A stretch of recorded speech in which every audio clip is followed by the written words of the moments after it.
Olá, pessoal, tudo bem? Sou a professora Graciele Daniel Zanetti. Hoje eu vim aqui para dar continuidade ao projeto Navegar de Matemática com o tema que a gente ouve bastante falar sobre geometria plana, né? Então a gente sabe que cai alguns assuntos, algumas questões no vestibular, no Enem, né? Sobre geometria.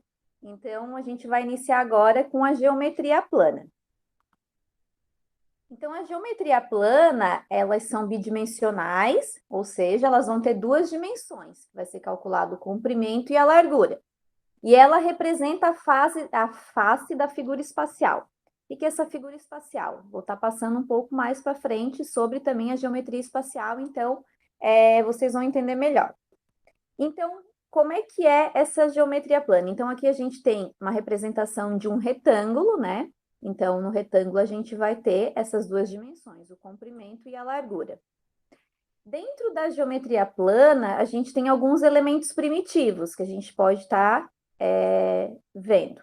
Dentre eles é o ponto, então o ponto sempre vai estar representado por letras maiúsculas.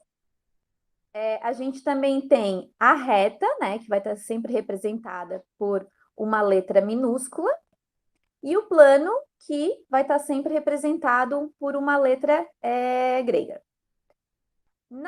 No elemento primitivo reta, né, elas possuem, então essa reta ela vai possuir uma dimensão, então unidimensional, né? Elas são retas infinitas, existem infinitos pontos, e elas podem ter três posições. Então, as retas elas podem ser horizontais, como na figura, elas podem ser verticais ou inclinadas. Dentro da reta também a gente vai ter as retas paralelas, né? Então, essas retas paralelas, elas não existe um ponto em comum entre elas, e elas vão estar posicionadas uma ao lado da outra, e sempre no mesmo sentido, ou vertical, horizontal, ou inclinada, conforme está aí na figura representada. Já as retas perpendiculares, elas possuem um ponto em comum, o qual vão formar um ângulo de 90 graus, como a gente pode ver também aí na figura ao lado. Já nas retas transversais, que é outro tipo de reta, essas retas transversais, elas são transversais a outras retas. Então, ela é definida como uma reta que possui uma interseção com outras retas em pontos diferentes. Então, pode ver ali, a gente tem duas retas na horizontal e uma inclinada, tendo uma interseção com essas retas, com uma interseção em pontos diferentes. Já as retas concorrentes, elas são duas retas que se encontram em determinado ponto, né? Vão criar uma vértice. Mais diferente das retas perpendiculares, elas se cruzam e formam um ângulo entre si de 180 graus. Então, esses ângulos, eles são chamados de suplementares. Além desses elementos também primitivos, surgem, dentro da geometria plana, também surgem conceitos como o ângulo, né? Então, assim, ó, essa aula de geometria plana, no início a gente precisa falar mais sobre os conceitos, para depois a gente entrar mais na parte de cálculo, né? Porque às vezes a pessoa pensa, nossa, matemática, muito conceito, muita teoria e tal, mas a gente precisa entrar primeiro nessa parte de teoria, para depois a gente entrar para a parte de cálculo. Então, dentro desses elementos primitivos da geometria plana, também surge os conceitos como um ângulo, né? Como eu já falei ali, que algumas retas têm um ângulo de 90 graus, 180 graus, então um ângulo. Então, o ângulo ele pode ser um ângulo agudo, um reto, obtuso ou raso, conforme mostra ali as quatro figuras. No ângulo agudo, a gente vai ter um ângulo sempre menor que 90 graus. Já no ângulo reto, já diz, é um ângulo reto, vai criar um ângulo de 90 graus, conforme está ali mostrado em vermelho. Já o ângulo obtuso, ele é um ângulo maior que 90 graus, e o raso, ele vai ser um ângulo de 180 graus. Dentro também, esses conceitos dentro da geometria plana, tem o segmento de reta. O segmento de reta Então, ele é um segmento que se encontra entre dois pontos, conforme é a figura. Então, a gente vai ter uma reta, como falei, pode ser uma reta horizontal, vertical ou inclinada, sempre entre dois pontos, sempre com letras maiúsculas. A semirreta, então, é uma reta que possui um início, mas não possui fim, né? Conforme está representado ali na figura. A área dentro da geometria plana. Então, a área, ela vai ser uma medida usada para definir o tamanho de uma superfície, né, de uma figura. E o cálculo é sempre realizado usando as medidas de comprimento e largura das figuras geométricas. E também, além da área, a gente pode estar fazendo o cálculo também do perímetro. Então, o perímetro será sempre a soma das medidas de comprimento dos lados de uma figura ou objeto. Então, entrando agora dentro das figuras geométricas dentro da geometria plana. Então, a geometria plana, ela também é conhecida como os polígonos, né? Então, aqui a gente tem algumas figuras do triângulo, do retângulo, do quadrado, enfim, do trapézio. Então, dentro dessas figuras geométricas planas, a gente tem o triângulo, tem o quadrado, o retângulo, o círculo, circunferência, o trapézio e o losango. Esses são os mais conhecidos, mais utilizados, os que mais caem em vestibular, mais caem no Enem, né? Então, a gente vai entrar mais fundo nessas figuras geométricas. Então, entrando no triângulo. Então, existem vários tipos de triângulo, né? E pode ser o triângulo com as laterais iguais, uma lateral maior que a outra, enfim. Aqui um tipo de triângulo. Nesse triângulo, a gente pode observar, então, que é um polígono formado por três lados. Eles são classificados de acordo com a medida dos lados, bem como os seus ângulos, né? Então, aqui, a gente pode ver que tem uma altura e tem uma base, esse triângulo, com as três vértices, A, B e C. Então, a área para esse triângulo, a gente vai estar calculando com a fórmula base, o B vezes H dividido por 2. Então, a base vezes a altura dividido por 2. E o perímetro, então, é a soma dos lados. Então, vai ser a soma entre a altura do A e B, do A mais o A e C, mais o B e C.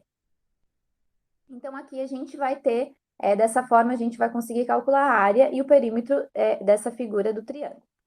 Já entrando ainda dentro do triângulo, quanto à medida dos lados. Então, como eu falei, o triângulo tem vários tipos, né? Então, a gente pode ter, quanto à medida dos lados, a gente vai ter o triângulo equilátero, que apresenta lados e ângulos internos igual a 60 graus. Tem o triângulo isósceles, que ele vai apresentar dois lados e dois ângulos internos congruentes. Tem o triângulo escaleno, que vai apresentar todos os lados e ângulos internos diferentes. E tem quanto à medida dos ângulos. Então, vai ter o triângulo retângulo, que possui um ângulo interno de 90 graus. Vai ter um triângulo obtusângulo, que possui dois ângulos agudos internos, que é menor que 90 graus, e um ângulo obtuso interno maior que 90 graus. E um triângulo acutângulo. É uns nomes meio estranhos, mas né, que faz parte aí da geometria plana. Ele possui, então, três ângulos internos menores que 90 graus. Dentro do quadrado, então, a gente vai ter aqui conforme a figura, então, o quadrado possui todos os lados iguais, né? Então, o quadrado quadrilátero regular, ele é formado por quatro lados congruentes. Então, congruentes é sempre relacionado sempre à mesma medida. Então, o quadrado ele é formado por quatro ângulos internos de 90 graus, conforme também tem ali mostrado na figura, cada canto tem um ângulo de 90 graus, os quais são chamados de ângulo reto, como eu já mostrei anteriormente. A área do quadrado, então, ela vai ser calculada por L ao quadrado, que é o quê? Lado ao quadrado. E o perímetro vai ser 4 vezes L. Então, esse L minúsculo também vai ser o lado. Então, 4 vezes os lados. Que, como eu falei, o perímetro é a soma de todos os lados. Simples, o quadrado é simples, né? O retângulo, então, conforme mostra a figura aqui, então vai ser base e altura, né? Então, eles não possuem lados iguais, então ele é um quadrilátero formado por 4 lados também, sendo que 2 deles na vertical e 2 na horizontal. Então, são dois, não possuem lados iguais. A altura, então, é base vezes a altura, e o perímetro, então, vai ser 2 vezes a base mais a altura. Já o losango, ele é um quadrilátero, então, equilátero, formado por 4 lados iguais, também, né? Apresenta 2 lados e ângulos opostos congruentes e paralelos, com 2 diagonais que se cruzam perpendicularmente, conforme também está ali na figura, mostrado pelos riscos no meio. Então, 2 diagonais que se cruzam perpendicularmente. E possui 2 ângulos agudos menores que 90 graus, né? E 2 ângulos obtusos maiores que 90 graus. Já a sua área é calculada pela diagonal maior vezes a diagonal menor dividido por 2. E o perímetro, então, é da mesma forma que o retângulo, que possui os 4 vezes o lado. Já o trapézio, então, ele é um quadrilátero também notável, com 2 lados e bases paralelas, onde uma é maior e a outra é menor, conforme a gente pode ver também ali na figura. A soma de seus ângulos, então, interno, ele totaliza 360 graus, e a área vai ser calculada somando a base maior, que é indicado ali embaixo, a base menor lá em cima, vezes a altura, dividido por 2. E o perímetro, então, vai ser a soma da base maior, mais a base menor, mais o lado 1 e o lado 2. Esse vai ser o perímetro para o trapézio. Ainda no trapézio, eles são classificados também como triângulo, eles também podem ser classificados como trapézio retângulo, que apresenta 2 ângulos de 90 graus, que é os ângulos retos, também está ali mostrado na figura.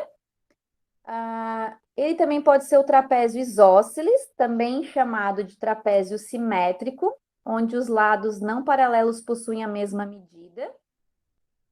E também podem ser chamados de trapézio escaleno, onde todos os lados apresentam medidas diferentes.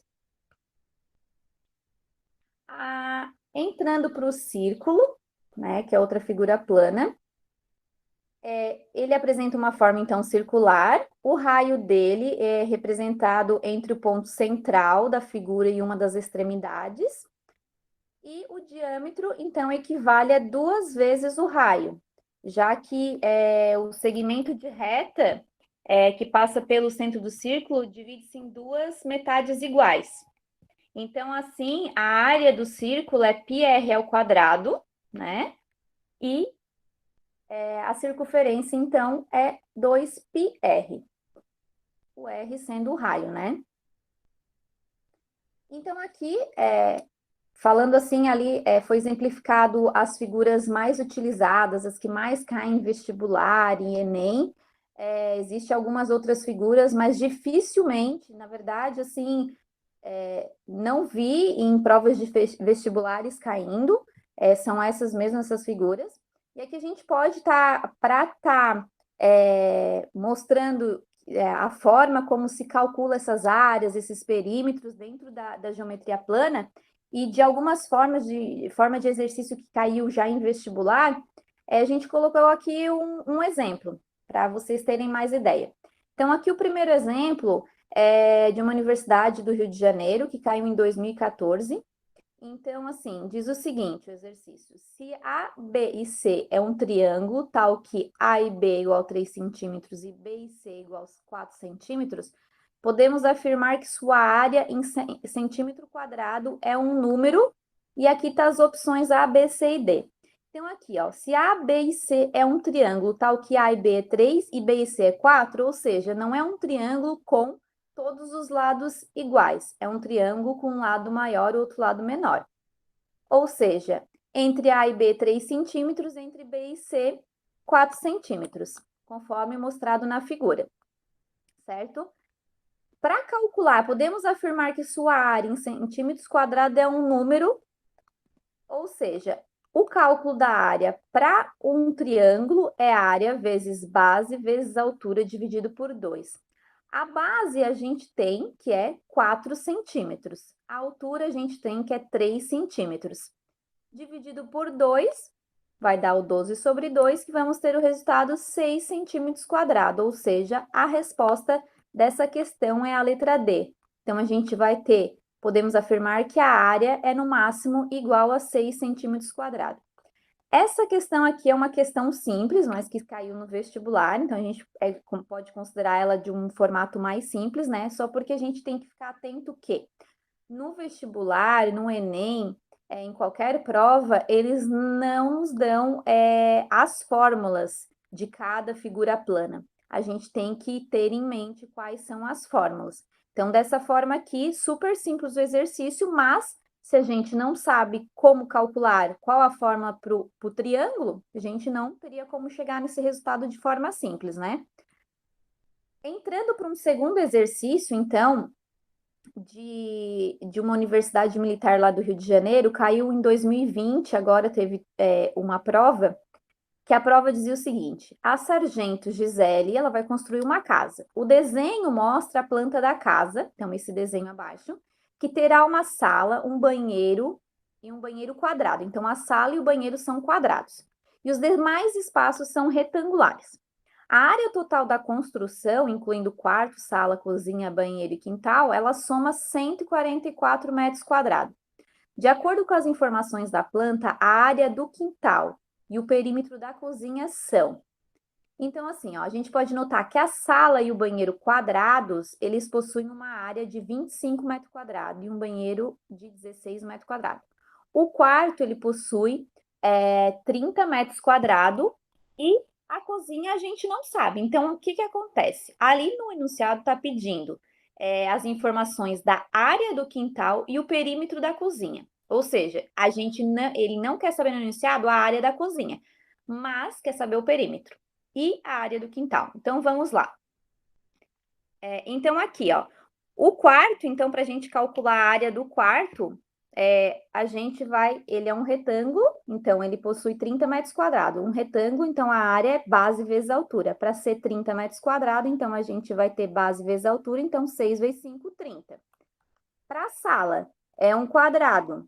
Da mesma forma, base e altura, para chegar a 25 metros quadrados, 5 vezes 5, 25. Para o banheiro, é um outro quadrado. 16 metros quadrados a gente tem de área. Para ser 16, lados iguais, 4 vezes 4, a gente sabe que é 16. Chegando na cozinha, a gente tem o quê? A altura da cozinha é a mesma altura do banheiro, que é o quê? 4 metros. Então, a gente não precisa calcular nada, a gente sabe que é a mesma altura, é 4 metros. Agora, a base da cozinha. A base da cozinha é o seguinte: a gente tem o quarto lá em cima e a sala, que a soma dos dois é 6 com 5 metros, 11 metros. A cozinha, ela não é do tamanho do quarto, ela é um pouquinho maior, então, que ocupa um pedaço ali da sala. Então, assim, ó, lá em cima, 6 metros com 5 metros é 11, a gente só precisa diminuir a base do banheiro, que é 4 metros. Então, 11 menos 4, então ali a gente soma o 5 com 6, menos o 4 metros do banheiro, a gente então tem 7 metros a base da cozinha. Então, com isso, a gente 7 vezes 4, que é a área, a base vezes a altura, 7 vezes 4, a gente tem 28 metros quadrados da cozinha. Então, conforme calculado, aqui então a gente já vai ter a área de todo, sala, quarto, cozinha e banheiro. Mas o enunciado pede a área do quintal e o perímetro da cozinha, e não a área da cozinha. Mas para calcular a área do quintal, a gente precisaria dessa área da cozinha. O enunciado diz que a área total da construção é 144 metros quadrados. Então, vamos fazer o seguinte: a área do quintal, então, vai ser igual ao quê? A área total, que é os 144 metros quadrados, menos a área de todo sala, quarto, banheiro e cozinha, né? A soma desses quatro. que vai ser o quê? A área do quintal, então, 144 metros quadrados, menos o 25 da sala. Então, agora a somatória, que é o 25 da sala, com 28 da cozinha, com 30 do quarto, com 16 do banheiro, né? A gente pega o total menos a soma desses quatro, que é 99 metros quadrados. Então, a gente tem a área do quintal 45 metros quadrados, certo? Então, lá no enunciado, aqui, ó, ele mostra ali a alternativa. 20 metros quadrados, 40, 42, 28, 45. Então, a gente já matou a charada, na verdade, só descobrindo a área do quintal, 45 metros quadrados. Mas, vamos ter certeza se é a letra E mesmo, calculando o perímetro da cozinha, né? Então, para calcular o perímetro da cozinha perímetro da cozinha, ele é um retângulo, então é 2 vezes base mais altura. Então, a base da cozinha tem 7 metros, a altura tem 4, ou seja, 7 mais 4 é 11, vezes o 2 da fórmula, 22 metros. Então, o perímetro da cozinha é 22 metros. Ou seja, letra E, 45 metros quadrados do quintal e 22 metros o perímetro da cozinha, certo? É assim, é uma questão super simples, mas que dá bastante trabalho calcular, e na verdade a gente precisa colocar a nossa cabeça funcionar um pouco, né? Para saber as fórmulas, enfim. Então, pessoal, isso é um pouco da aula de geometria, né? Os polígonos. Espero que ajude vocês, então, no vestibular, no Enem. E o pouco que eu expliquei, porque na verdade são inúmeras aulas que a gente pode estar falando disso, o pouco que eu expliquei ajuda vocês aí na prova. Uma boa sorte a todos e até mais. Tchau, tchau.